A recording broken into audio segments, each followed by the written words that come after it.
और दुनिया के बड़े बड़े लोग थे, सरमाएदार लोग थे, मालदार लोग थे, खाना खा रहे थे। हजरत हुज़ैफा रज़ी अल्लाह ताला अन्हु उनके हाथ से एक लुक़मा नीचे गिर गया। उस लुक़मे को अस्सलामु अलैकुम वरहमतुल्लाहि वबरकातुहू। नाज़रीन, उम्मीद करता हूँ आप तमाम दोस्त खैर आफियत से होंगे। इस वीडियो को मुकम्मल देखें, दूसरों तक पहुँचाएं, लाइक और सब्सक्राइब जरूर करके जाएं। सरमाएदार लोग थे, मालदार लोग थे, खाना खा रहे थे। हजरत हुज़ैफा रज़ी अल्लाह ताला अन्हु उनके हाथ से एक लुक़मा नीचे गिर गया।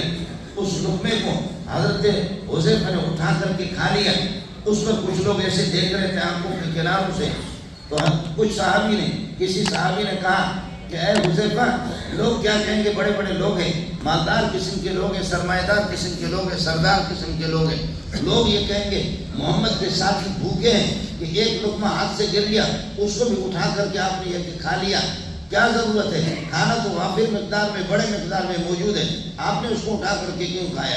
तो हज़रत हुज़ैफा ने फरमाया, आतरुकु सुन्नत हबीबी लिहाउलाए सुफ़ाह, क्या इन बेवकूफ़ों की वजह से मैं मोहम्मद की सुन्नत को तर्क करूँगा?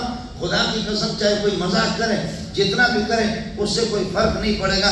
मेरे नबी की सुन्नत यही है कि अगर कोई लुक़मा गिर गया तो उसको भी तो ज़ाय न करना है, खाने का एहतराम करना है, खाने की कदर करनी है, इसलिए मैं उसको उठा करके खाऊंगा। बाकी कोई मजाक उड़ाए, मैं लोगों के मजाक की मुझे परवाह नहीं है, मुझे अल्लाह और रसूल की खुशनुदी मुझे चाहिए। বলতেছিলেন যে একবার দাওয়াতের মাঝে হযরত হুযায়ফা রাদিয়াল্লাহু তাআলা আনহু খানা খেয়েছিলেন। খানা খাওয়ার মাঝে হঠাৎ করে কিছু খানা ওই নিচে পড়ে গেছে। তো হযরত হুযায়ফা রাদিয়াল্লাহু তাআলা আনহু এই খানাটাকে উঠাইলেন, উঠাই আবার খাইলেন। কিছু বড় লোক, কিছু আমির বর্গের লোক, তারা আর চোখে দেখতেছিলেন যে পরে কি, দেখো এই খানাটা পড়ে গেছে, এটা উঠাই গেছে, এটাও কি হলো? এই কথা মানে ব্যঙ্গভাবে তার দিকে তাকিয়েছে। হযরত হুযায়ফা সাথে আরো সাহাবী ছিলেন, বলতেছে হুযায়ফা, এই যে সমস্ত লোকেরা তোমার দিকে ব্যঙ্গ করে তাকিয়ে আছে, এটা করার কি বা দরকার ছিল?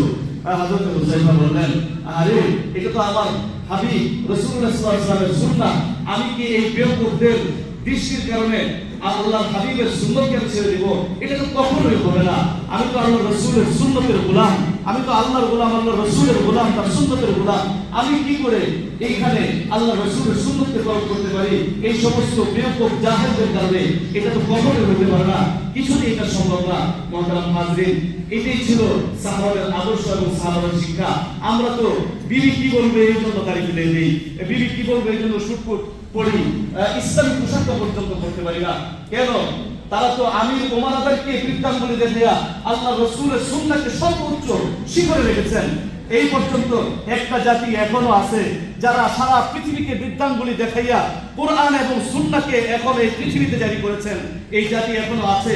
আমরা আঙ্গুল দেখাইয়া তাদেরকে দেখাইতে পারি।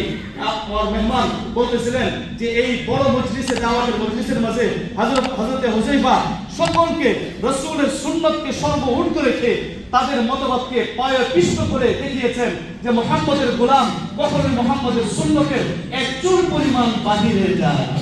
মুহতারাম হাজরিন, আমরা আমাদের